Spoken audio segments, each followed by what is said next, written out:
Olá, alunos e alunas do mestrado profissional Gestão em Organizações Aprendentes. Começa agora a videoaula que discute o tema Cultura e Cultura Organizacional.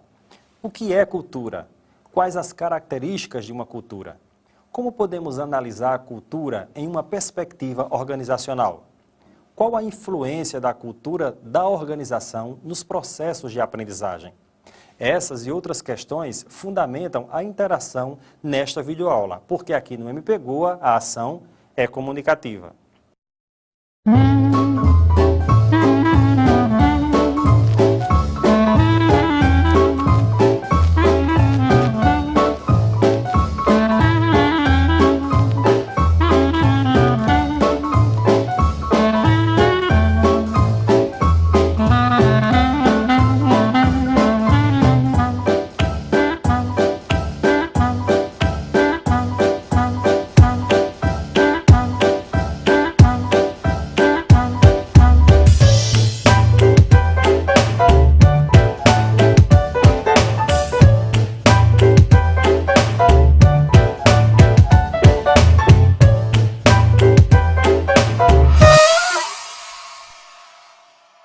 A natureza, ou seja, o trato com a terra, o arado, o plantio, a colheita.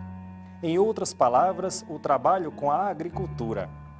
Ao longo do tempo, o conceito de cultura tornou-se polissêmico, aglutinando várias dimensões de sentido e aplicações, sendo estudado por várias áreas do conhecimento, a exemplo da sociologia. Da cultura do algodão colorido na Paraíba à cultura digital universal, vários são os fatores que enfatizam a cultura como um conceito profundamente engendrado pela natureza do humano e pelos papéis sociais emoldurados pelas relações interativas em sociedade. No contexto das organizações, o estudo da gestão envolve, a partir de tudo isso, uma vereda do conceito de cultura extremamente relevante para o mundo do trabalho e para os resultados buscados pelos objetivos institucionais, a cultura organizacional. Desse modo, a compreensão dos conceitos de cultura e de cultura organizacional é fundamental para que se consiga analisar como a aprendizagem pode ser favorecida ou prejudicada pela cultura de uma empresa ou, de forma mais ampla, pela cultura de um local. Para tanto, refletir sobre a característica cultural, explorando seus conceitos e dimensões, características e influências relacionadas à cultura organizacional na aprendizagem organizacional, é a missão da videoaula que começa agora. Participando hoje desta videoaula que discute cultura e cultura organizacional, componentes para a aprendizagem organizacional, recebemos a professora doutora Rita de Cássia de Faria Pereira, professora e pesquisadora do Programa de Pós-Graduação em Administração e do Mestrado Profissional Gestão em Organizações Aprendentes da Universidade Federal da Paraíba. Olá, professora Rita, seja muito bem-vinda a esta videoaula.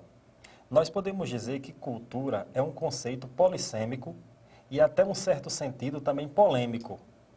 Em termos conceituais e a partir de sua própria compreensão, o que significa cultura? Olá, professor. Obrigada pelo convite.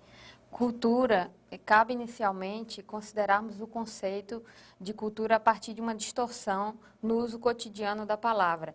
Quando nos referimos a alguém que tem educação formal como uma pessoa que tem cultura, estamos limitando o seu conceito. Esse uso da palavra é entendido como um resquício do evolucionismo ou darwinismo social, que difundem a ideia de que existem civilizações primitivas e civilizadas, ou seja, aquelas que não têm cultura e aquelas que têm cultura. O extremo civilizado, assim, deveria ser buscado por todas as civilizações e por isso surgem movimentos colonizadores e missionários. Por isso é importante fazer a clara distinção entre cultura como modo de vida e cultura como grau de refinamento, sendo esta última perspectiva distorcida do que conceitualmente se constitui uma cultura. Podemos ver que cultura envolve aspectos muito amplos que a mera educação formal ou mesmo informal que esse indivíduo tenha desenvolvido. Entendemos que a cultura constitui o modus operandi de uma sociedade É o conjunto de valores, normas, hábitos ou práticas e rituais que contribui para a sobrevivência dessa sociedade. É importante pensar como aprendemos o que comer, como sabemos que essa comida é nutritiva ou venenosa, como ela pode nos ajudar a sobreviver, como sabemos que precisamos saber nadar para entrar em um rio, como sabemos que não podemos ficar dias sem tomar banho ou dormir. Esses são elementos básicos da nossa vida, mas que conforme nossos pais nos ensinam e internalizamos esses conhecimentos, vamos garantindo nossa sobrevivência. Professora Rita, em razão de tudo que a senhora refletiu, como as expressões culturais se manifestam na sociedade? É a partir dos elementos culturais que as atividades desenvolvidas pelo grupo e as atividades de produção são definidas. Pensemos, por exemplo, no produto carro. Nossa cultura define que o carro é importante meio de condução e que precisamos dele para realizar a maior parte de nossas atividades. O carro é tido, inclusive, como sonho de consumo de grande parte das pessoas, símbolo de status e realização. Agora pensemos, em algumas tribos indígenas, o carro seria uma prioridade para alguns dos habitantes? Haveria um desejo de possuir e comprar esse objeto como existe na nossa sociedade? Provavelmente não, considerando seus sistemas de significados que moldam o sistema produtivo de produtos demandados pela sociedade. Outro conceito de cultura expressa exatamente essa faceta e ressalta que cultura é a base da atividade humana, determinando as coordenadas para ações sociais e atividades produtivas. Professora, em que outros aspectos da vida cotidiana a cultura está presente? Professor, a cultura tem uma influência muito ampla. Ela influencia o que vestimos, a comida que comemos, a forma como falamos, os nossos relacionamentos com amigos e parentes, o sentido do espaço, entre outros. Por exemplo, em algumas civilizações, uma maior proximidade física pode ser encarada como invasão do espaço do outro. Em outras, em especial nas sociedades latinas como a nossa, temos a proximidade física, o contato como um indicador de amizade e apoio social. A percepção de tempo é outro fator determinado pela cultura. Em algumas culturas, o atraso é permitido com maior tolerância que em outras. Professora Rita, quais os principais componentes de uma cultura? O que efetivamente constitui a cultura de um povo? Começando pelas normas, temos que elas constituem as regras mantidas pela maioria das pessoas, ou pelo menos por consenso do grupo, sobre como as pessoas devem se comportar. As normas definem basicamente o que é certo e o que é errado em uma sociedade e, portanto, é uma diretriz para a conduta de cada um. Prosseguindo, temos os valores, que podem ser entendidos como os princípios orientadores da vida das pessoas. Os valores sociais definem um comportamento normal para uma sociedade ou grupo. Por exemplo, como sabemos que é errado na nossa sociedade práticas como o assassinato? Além de estar inserido no nosso sistema de regras, esse é no nosso sistema de leis e normas, mas também é particular do grupo. Um aspecto cultural que foi moldado pela nossa sociedade e que nos diz que matar alguém é errado, impróprio e ilegal. O assassinato é um comportamento considerado anormal na maior parte das sociedades. Então, ter esse princípio ou objetivo como algo importante na sua vida é inaceitável na maioria dos grupos sociais. Os símbolos, por fim, são sinais que representam ideias e conceitos e são difundidos e compreendidos pelos membros de um grupo. Alguns símbolos culturais, como a cruz católica e o candelabro judaico, têm relação direta com a religião. Como já falado aqui, a cultura tem a religião como um de seus principais vetores.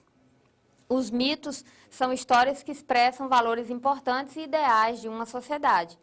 No Brasil, temos algumas histórias que se transformaram em mitos, como, por exemplo, o descobrimento do Brasil, a Declaração da Independência. Os rituais são sequências de ações socialmente padronizadas que são periodicamente repetidas e fornecem significados e envolvem o uso de símbolos culturais. Professora Rita, em que constituem as dimensões de Hofstede e qual sua importância para a compreensão de uma cultura? Hofstede, um importante pesquisador do tema cultura organizacional, realizou um dos estudos mais abrangentes de como os valores no trabalho são influenciados pela cultura. Ele analisou scores de funcionários da IBM de 1967 a 1973 em mais de 70 países em várias etapas. A primeira dimensão de Hofstede é a aversão à incerteza. Ela expressa o grau com que os membros de uma sociedade se sentem desconfortáveis com a incerteza e a ambiguidade. A questão fundamental aqui é a forma como a sociedade lida com o fato de que o futuro não pode ser conhecido. Devemos tentar controlar o futuro ou apenas deixar acontecer? Países que apresentam forte aversão à incerteza mantêm rígidos códigos de crença e de comportamento e são intolerantes com comportamento e ideias pouco ortodoxos. Sociedades com aversão à incerteza fraca mantêm uma atitude mais relaxada, na qual a prática conta mais do que princípios. A segunda dimensão de Hofstede é a distância do poder. A questão central dessa dimensão é como a sociedade lida com as desigualdades entre as pessoas. Observa-se que pessoas em sociedades que exibem um elevado grau de distância do poder aceitam melhor uma organização hierárquica. Já em sociedades com distância, as pessoas se esforçam para equilibrar a distribuição de poder e procuram justificativas para as desigualdades sociais. A terceira dimensão é masculinidade versus feminilidade. Refere-se ao papel que é esperado dos gêneros em uma cultura. O lado masculinidade desta dimensão representa uma preferência na sociedade para a realização, heroísmo, assertividade e recompensa material para o sucesso. A feminilidade significa uma preferência para a cooperação, modéstia, cuidado com os mais frágeis e qualidade de vida. A quarta dimensão é individualismo versus coletivismo. Ela descreve a relação entre o indivíduo e a coletividade em uma determinada sociedade. Esta dimensão reflete se a autoimagem de uma pessoa é definida em termos de eu ou nós. A quinta dimensão de Hofstede é a orientação de longo prazo versus orientação de curto prazo. Sociedades com orientação de curto prazo geralmente têm uma forte preocupação com o estabelecimento da verdade absoluta. As pessoas são normativas em seu pensamento e exibem grande respeito pelas tradições, pouca propensão a economizar e um foco em resultados rápidos. Em uma sociedade com uma orientação de longo prazo, as pessoas acreditam que a verdade depende muito da situação, do contexto e do tempo. Eles mostram uma capacidade de se adaptar às tradições, às novas condições, uma forte propensão a poupar e investir, frugalidade e perseverança na obtenção de resultados. Por fim, temos a dimensão indulgência versus restrição. Indulgente significa uma sociedade que permite a satisfação relativamente livre de unidades básicas humanas e naturais, relacionadas com aproveitar a vida e se divertir. Restrição significa uma sociedade que suprime a gratificação das necessidades e as regula por meio de normas sociais estritas. Vejamos agora como o Brasil foi classificado nestas dimensões.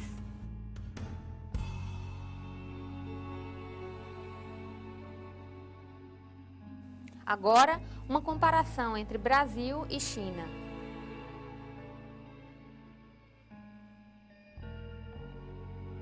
E, por fim, uma comparação entre Brasil e Estados Unidos.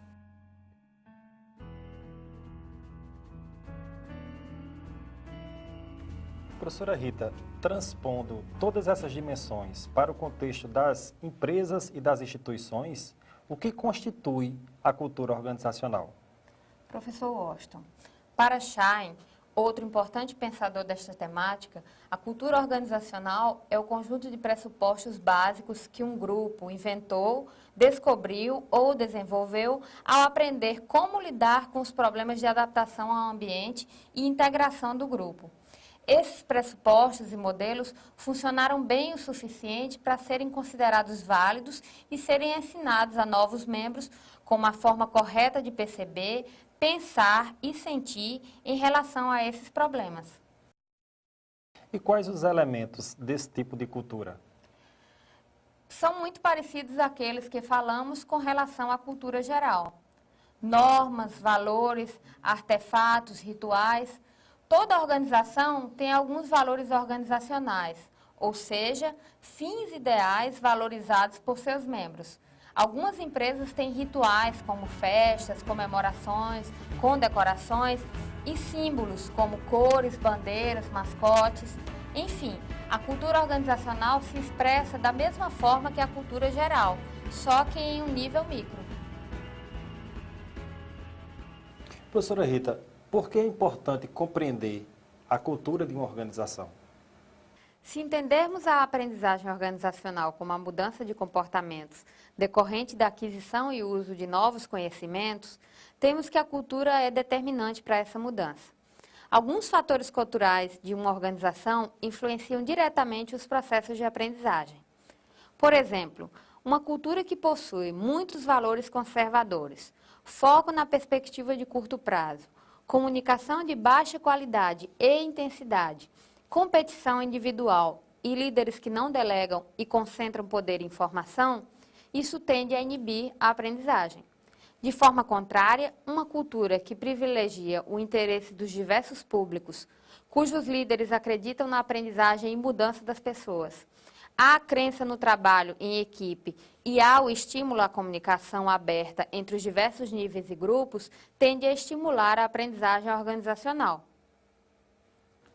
Professora Rita, chegamos ao desfecho de nossa videoaula e eu gostaria que a senhora discutisse, refletisse como é que a cultura influencia a aprendizagem organizacional.